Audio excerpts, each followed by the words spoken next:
Notre rendez-vous politique se poursuit. Deuxième partie de La Voix est libre avec Éric Sicot et ses invités. Merci Lise, effectivement, retour sur ce plateau de La Voix est libre où nous discutons de l'accueil des réfugiés avec 4 invités. Laurent Grand-Guillaume, député socialiste, et Denis Thuriot, maire de Nevers. Édouard Ferrand, député européen Front National. Gilles Platret, maire LR, Les Républicains de Chalon-sur-Saône. On va parler de Nevers. Vous allez donc accueillir 33 réfugiés. Ça sera en octobre, c'est ça? Comment ça s'est décidé? Pourquoi Nevers? Tout d'abord, par rapport à ce qui a été dit tout à l'heure, je tiens à rappeler que la question n'est pas est-on pour ou contre le droit d'asile. Il y a un droit d'asile, on doit l'appliquer, je l'ai déjà dit tout à l'heure. Il faut que chacun prenne sa part et surtout, il faut le faire intelligemment, dans l'intérêt des Français et dans l'intérêt de ceux que nous accueillons. Donc ça s'est passé de la façon suivante. C'est vrai que le préfet de la Nièvre m'a sollicité pour dire qu'il souhaitait accueillir dans le département effectivement 8 familles. Et donc nous avons donné notre accord au niveau de l'agglomération pour que justement elle soit répartie sur le territoire, soit répartie dans différents quartiers de Nevers et dans d'autres communes. Donc voilà, les choses ont été pour assurer M. Ferrand, vous allez virer des Français pour mettre des Syriens? Pas du tout. D'abord, il faut tenir compte aussi des situations. Il y a parfois un marché locatif tendu dans certaines régions, ce qui n'est pas le cas dans la Nièvre, ce qui n'est pas le cas sur le territoire de l'agglomération. Nous avons malheureusement un taux de vacances important et une baisse de démographie. Donc ces constats font qu'on est capable d'accueillir sur notre territoire de façon organisée, de façon encore une fois raisonnable, des populations et des réfugiés. Donc ça s'est fait avec aussi l'accord des bailleurs sociaux. Et je rappelle que le droit d'asile est un droit régalien, ça doit être exercé par l'État et les communes ou les intercommunalités sont en appui sur ce projet. Ça a l'air de se faire calmement à Nevers finalement, M. Ferrand. Écoutez, je regarde ça avec beaucoup de tristesse parce que je pense notamment aux agriculteurs de la Nièvre qui connaissent de grandes difficultés. C'est un département qui a été sinistré par la gauche, où il y a vraiment de grands cas de pauvreté. Ils ne cherchent pas des appartements. On est hors sujet, M. Ferrand, là, c'est pas la question. Hein. Vous en avez accueilli chez vous ou pas? Vous ne l'avez pas annoncé? De quoi? Des agriculteurs? Non, bon. des migrants. Est-ce que vous allez en faire venir chez vous? Je ne pense pas. Parce que c'est toujours dit, faites ce que je dis, parce que je fais. Je vous dis, sur le territoire de l'agglomération, il y aura 8 familles qui viennent dans quelques jours. Tout ça, ce sont des effets d'annonce que fait le maire de Nevers, qui se range à le 20 octobre, ils arrivent, et si vous voulez les accueillir avec moi, vous êtes le bienvenu. À ses alliés socialistes et d'extrême gauche, voilà, dans un grand concert de louanges pour les migrants. Les Français apprécieront. La Nièvre est dans un état de détresse économique et sociale majeure. Et moi, je crois qu'il aurait mieux valu donner de grands signes, justement, à ces populations de ce territoire, plutôt que de faire un petit peu dans l'image politique. Issue, en fait. Voilà, monsieur le maire de Nevers se fait plaisir. Il accueille 8 familles, mais on va l'emmener un petit peu voir ce qui se passe dans les verts pâturages de l'élevage. Je connais un peu, c'est pas le maire de Nevers qui s'est fait plaisir, c'est l'agglomération avec l'ensemble de ses vice-présidents. Donc vous voyez, ça concerne 12 communes.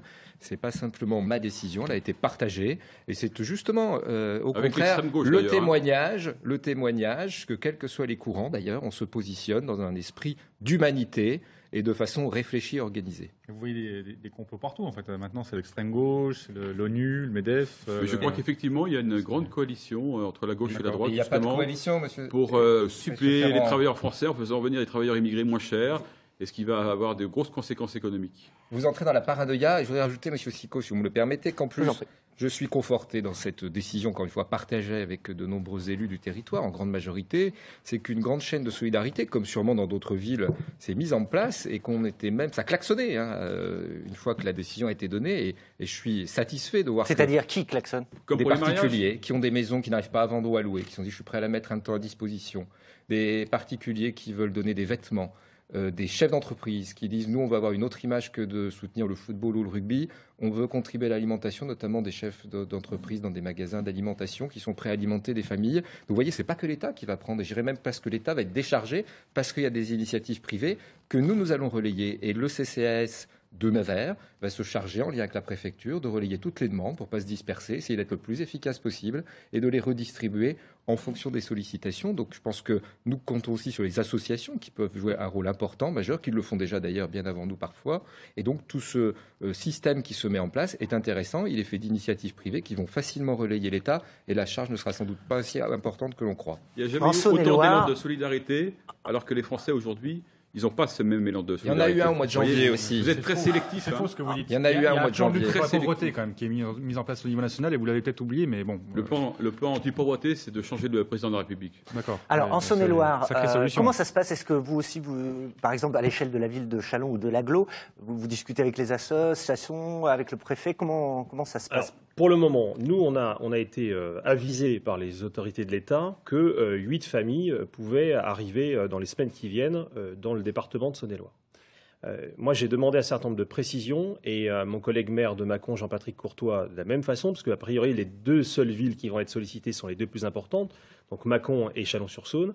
Nous ne partirons en accompagnement de ce dispositif que si nous avons un certain nombre de garanties. Donc, au nom du droit constitutionnel et humain d'asile que la France a défendu, et c'est son honneur, nous sommes prêts à accueillir des réfugiés de guerre dans un nombre limité, mais à condition qu'il y ait une prise en charge de l'État. Moi, je ne suis pas tout à fait en phase avec mon collègue de Nevers, qui nous dit finalement ça va décharger l'État de une partie de la charge même de prise. Le soulager. Moi, je voulais quand même rappeler une chose, c'est que la politique migratoire, c'est l'affaire de l'État. C'est l'affaire de l'État. C'est fini, ça. Et par conséquent, c'est nous qui avons... Oui, M. Juncker, je me rappelle, je crois, est un ancien Premier ministre luxembourgeois. Je me rappelle aussi que l'honneur de la ville de Chalon-sur-Saône en 1940, c'est d'avoir accueilli plusieurs milliers de luxembourgeois qui fuyaient devant l'avancée allemande. Donc pas de leçon là-dessus, parce que je peux aussi vous renvoyer l'histoire. Je connais 2-3 petites choses dans la matière qui pourraient peut-être vous éclairer. Mais là où je ne suis pas d'accord avec vous, c'est que c'est à l'État. C'est à l'État. Je sais. Moi, j'agis sur des choses qui sont tenables et pas sur des discours et des fantasmes. Vous avez un discours qui n'est pas tenable, justement. Je réponds à mon collègue maire de Nevers. Excusez-moi, je vais répondre à un maire. C'est un maire qui va répondre à un maire. Encore une fois, on n'est pas hors sol, on a les pieds dans la glaise et par conséquent, on peut parler de ce qui se passe sur le terrain. Moi, je suis convaincu que l'État, aujourd'hui, est en train de s'appuyer sur nous, alors qu'il nous charge par ailleurs comme c'est pas permis. Et là, c'est la responsabilité aussi du gouvernement en place. Ça n'est pas le sujet des baisses de dotations. Il y a une belle mobilisation. Je pense que vous y avez participé aussi la semaine dernière. Mais il n'en reste pas moins que c'est à l'État de prendre en charge. Ça n'est pas à nous. Donc on est OK pour favoriser. Non, mais s'il y a une chaîne de solidarité, c'est ce dont parlait. Mais elle existe déjà. Mais on sait très bien que les actions humanitaires sont hyper développées. Et je rassure tout le monde, pas simplement en direction des immigrés ou des clandestins, mais d'abord des Français. Les Restos du Cœur, si on voulait prendre le public qui fréquente les Restos du Cœur, c'est un public qui est largement français. C'est vrai aussi pour la part, c'est vrai pour toutes les associations qui viennent en aide aux plus démunis et aux SDF. Donc ces associations existent, qu'elles se mettent en branle pour les aider, il n'y a pas de souci. Mais n'oublions pas une chose, ça n'est pas à l'État de se décharger sur nous. Je voudrais répondre juste une seconde à Gilles Plaquet, si vous voulez bien. Rapidement, dans ce que vous dites, il y a des choses que je partage. Et moi, dans l'idée de la contribution des collectivités, que ce soit la ville de Nevers ou l'agglomération, c'est plus de coordonner que de demander de mettre la main à la poche aux Neversois, parce que j'entends bien, l'État s'y est engagé, qu'il prendrait en charge. En revanche, notre rôle aussi, c'est de ne pas créer de nouveaux assistés. La France en a suffisamment, malheureusement. C'est au contraire de contribuer à une meilleure intégration. Et il y a déjà une communauté syrienne à Nevers, chez les médecins ou ailleurs. Si ce sont des réfugiés de guerre, ils devront retourner dans leur pays une fois que le conflit sera apaisé. Et il y a déjà une communauté syrienne à Nevers, tout à fait régulière, notamment des médecins à l'hôpital, etc., qui sont prêts à accueillir, qui ont même fait une cagnotte, si j'ai bien compris, financière pour aider. Donc c'est en cela que ça soulagera l'État et en tout cas ça évitera aux Neversois d'y contribuer directement, aux habitants de l'agglomération. Maintenant, une chose dont je suis convaincu, malheureusement, je pense que nous nous inscrivons au-delà d'un système sur plusieurs mois. Il ne faut pas rêver parce qu'on n'arrivera pas à régler la situation internationale comme cela. Donc il faut en tenir compte, ça va prendre quelques années. Mais je suis convaincu que la majeure partie des gens qui viennent aujourd'hui, ils feront comme les Français qui sont partis en exode il y a 75 ans. Ils n'auront, si on arrive à stabiliser la situation en Syrie, ils n'auront aucune envie, c'est de retrouver leur patrie, leur terrain, leur territoire, leur maison et parfois leur famille, parce qu'ils ne viennent pas tous ensemble, notamment avec leurs parents. Et reconstruire. Laurent Grandguillaume. Ça sera possible. Laurent Grandguillaume. Il y a une situation d'urgence, en fait, et je vois le débat poindre sur le tri qu'il faudrait faire. On a vu le maire de Roanne, par exemple, dire qu'il fallait accueillir d'abord les chrétiens. Donc on voit comme ça des débats qui s'installent sur une sélection, on va dire, des réfugiés. Mais quand on est réfugié, c'est qu'on a fui la guerre, on a fui en fin de compte des situations de violence. Et donc on se doit d'accueillir les personnes dans les meilleures conditions possibles, avec la solidarité européenne, parce que vous l'avez très bien dit, il y a le mot valeur qui a été peu employé ce matin.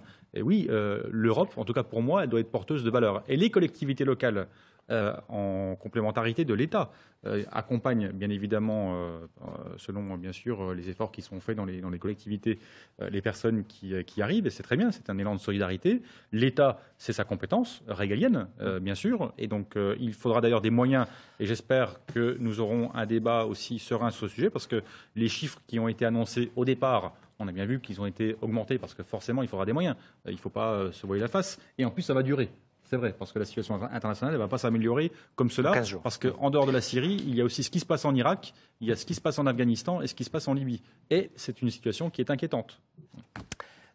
Vous êtes député de la Côte d'Or. Le préfet de Côte d'Or a organisé une réunion avec les maires. 15 maires sont venus.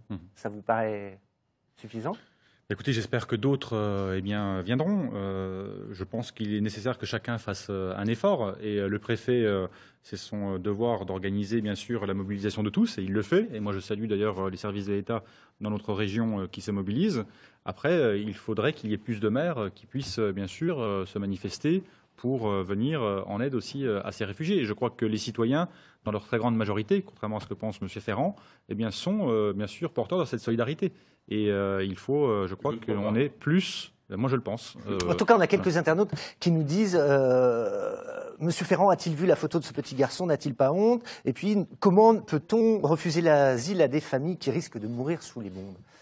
Vous savez, allez demander aux habitants de Pouilly-en-Ossois s'ils sont contents des Érythréens, Soudanais, Éthiopiens. A priori, ça se passe bien. Enfin... Oui, ça se passe bien, mais ils n'ont pas encore compris que c'était une immigration de peuplement. Que ces gens-là, ils sont appelés à rester chez nous. Oui, c'est la grande théorie du remplacement. On a essayé de désengorger Calais. Les habitants de Pouilly vont apprécier. On a fermé Sangatte. Les habitants de Pouilly vont apprécier ce qui vient d'être dit. Oui, c'est pas compris. Les gens n'ont pas ça, c'est scandaleux. Ce que vous venez de dire est scandaleux pour les habitants de Pouilly. C'est extraordinaire. Continuez d'aboyer. d'aboyer. Les imbéciles qui n'ont pas compris. Continuez d'aboyer. C'est ce que dit M. Ferrand. Voilà. Alors, ce qui est sûr, c'est qu'on a fermé Sangatte et Calais est devenu un gigantesque chantier à ciel ouvert où vivent là-bas l'insécurité. C'est pas la question que vous posez les internautes. Les viols. Non mais attendez. Parce que c'est impossible de répondre autrement.